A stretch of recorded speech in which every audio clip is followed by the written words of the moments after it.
Assalamualaikum warahmatullahi wabarakatuh. Saya Dini Fitriani dari PGMG 5 akan menjelaskan suatu materi yang dimana judulnya adalah pengelolaan tenaga pendidik dan kependidikan. Baiklah, di sini saya akan menjelaskan tentang tenaga pendidik dan kependidikan terlebih dahulu. Jadi yang pertama itu adalah tenaga pendidik. Tenaga pendidik dalam Undang-Undang Nomor 20 Tahun 2003 Pasal 39 ayat 2 berarti tentang tenaga profesional yang bertugas untuk merencanakan dan melaksanakan suatu proses pembelajaran sehingga menilai hasil pembelajaran dengan melakukan pembimbingan dan pelatihan serta melakukan penelitian dan pengabdian kepada masyarakat, terutama bagi pendidik pada perguruan tinggi. Selanjutnya yang kedua adalah tenaga kependidikan. Tenaga kependidikan merupakan tenaga yang bertugas untuk merencanakan dan melaksanakan administrasi, pengelolaan, pengembangan, pengawasan, dan pelayanan teknis untuk menunjang proses pendidikan pada satuan pendidikan menurut Undang-Undang Nomor 20 Tahun 2003 Pasal 39 ayat 1. Baiklah, selanjutnya adalah tentang perencanaan dan pengadaan tenaga pendidik. Jadi perencanaan tenaga pendidik. Perencanaan itu merupakan suatu langkah konkret yang pertama kali diambil dalam usaha pencapaian tujuan. Karena perencanaan ini merupakan usaha konkretisasi yang dimana langkah-langkah itu harus ditempuh yang dasar-dasarnya telah diletakkan dalam strategi organisasi. Sehingga fungsi perencanaan yaitu diantaranya sebagai pedoman pelaksanaan dan pengendalian sehingga menentukan strategi pelaksanaan kegiatan dan menentukan tujuan atau kerangka tindakan untuk mencapai tujuan tertentu. Selanjutnya adalah ciri-ciri rencana yang baik. Ada 7 ciri-ciri. Yang pertama itu mempermudah tercapainya tujuan. Yang kedua, memahami hakikat tujuan yang ingin dicapai. Yang ketiga, rencana memenuhi persyaratan keahlian teknis. Yang keempat itu disertai dengan suatu rincian yang cermat. Yang kelima, rencana berkaitan dengan pelaksanaan manajemen. Yang keenam, disusun dengan bahasa yang sederhana, jelas, sistematik, formal, sehingga menggunakan format yang menekankan prioritas yang baik. Dan yang ketujuh adalah rencana bersifat fleksibel. Kemudian pengadaan tenaga pendidik.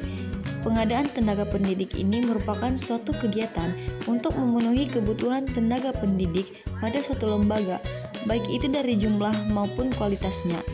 Untuk mendapatkan tenaga pendidik yang sesuai dengan kebutuhan, dapat dilakukan kegiatan rekrutmen, yaitu usaha untuk mencari calon-calon pegawai yang memenuhi syarat sebanyak mungkin. Untuk kemudian dipilihlah calon terbaik dan tercakap. Baiklah, selanjutnya adalah pembinaan dan pengembangan tenaga pendidik dan kependidikan. Pembinaan tenaga pendidik dan kependidikan.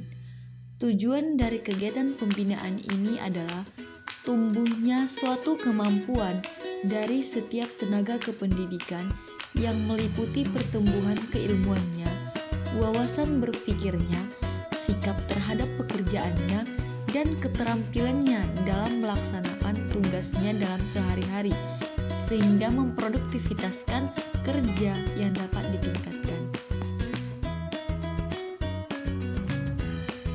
Baiklah, selanjutnya adalah prinsip pembinaan tenaga kependidikan menurut Kemendikbud. Yang pertama itu adalah pembinaan tenaga kependidikan patut dilakukan untuk semua jenis tenaga kependidikan. Yang kedua, pembinaan tenaga kependidikan berorientasi pada perubahan tingkah laku dalam rangka peningkatan kemampuan profesional. Yang ketiga, pembinaan tenaga kependidikan dapat dilaksanakan untuk mendorong meningkatnya kontribusi setiap individu terhadap organisasi pendidikan ataupun sistem sekolah. Yang keempat, pembinaan tenaga kependidikan dirintis dan diarahkan untuk mendidik dan melatih seseorang sebelum maupun sesudah menduduki suatu jabatan ataupun posisinya. Dan yang terakhir itu adalah pembinaan tenaga kependidikan dapat disesuaikan dengan kategori masing-masing jenis tenaga kependidikan itu sendiri. Pengembangan tenaga pendidik dan kependidikan. Dalam pengembangan, orang yang dikembangkan itu berada di pusat proses yang dapat menentukan keberhasilan suatu proses dengan cara menggali riwayat pengembangan dan potensinya di masa depan. Dalam pengembangan yaitu diantara lain seperti orang yang harus memiliki motivasi yang datang dari dirinya sendiri ataupun mandiri, lebih bersifat holistik, mempertimbangkan situasi sebagai satu kesatuan, lebih berorientasi pada masa jangka panjang, lebih berkaitan dengan situasi, tidak ada jawaban benar atau salahnya. Selanjutnya adalah penjelasan mengenai penilaian tenaga pendidik dan kependidikan. Sasaran evaluasi kinerja tenaga pendidik meliputi yang pertama itu persiapan atau perencanaan pembelajaran atau sering disebut sebagai RPP dan RPS. Yang kedua itu pelaksanaan pembelajaran. Yang ketiga evaluasi hasil pembelajaran. Yang keempat kemampuan tenaga pendidik dalam menjalin atau berinteraksi dengan siswa. Jadi, kepala satuan pendidikan harus mampu melaksanakan peran dan tugasnya sebagai edukator, manajer, administrator, supervisor, leader, inovator, motivator, figur, dan mediator. Adapun tenaga kependidikan lainnya yaitu orang yang berpartisipasi dalam penyelenggaraan pendidikan di satuan pendidikan, walaupun secara tidak langsung terlibat dalam proses pendidikan, seperti wakil kepala, tata usaha, laboran, pustakawan, pelatih ekstrakurikuler, sehingga petugas keamanan.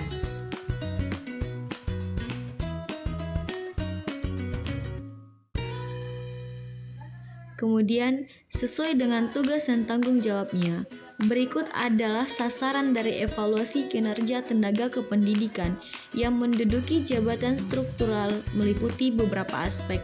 Yang pertama itu teknis dengan pendekatan persepsi yaitu inisiatif, inovasi, dan komunikasi. Dan yang kedua itu keperilakuan yaitu kedisiplinan, komitmen, penampilan, etika, dan kesopanan.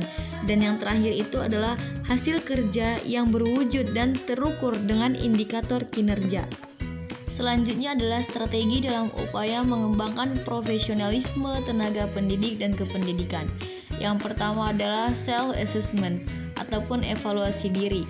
Jadi melalui cara rapat dengan melakukan brainstorming atau curah pendapat yang diikuti oleh kepala sekolah, guru, seluruh staf, anggota komite, atau juga pihak yayasan.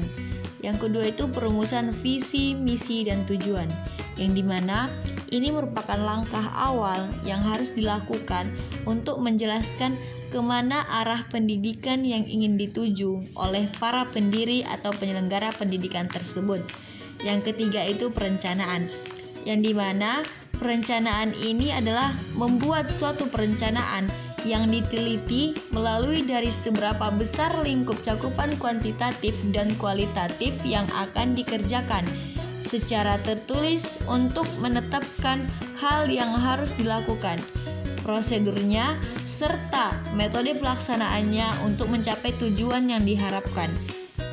Dan yang terakhir adalah pelaksanaannya, yang dimana proses dilakukan pengorganisasian, pengarahan, ataupun penggerakan, atau pemimpin dan kontrol ataupun pengawasan serta evaluasi.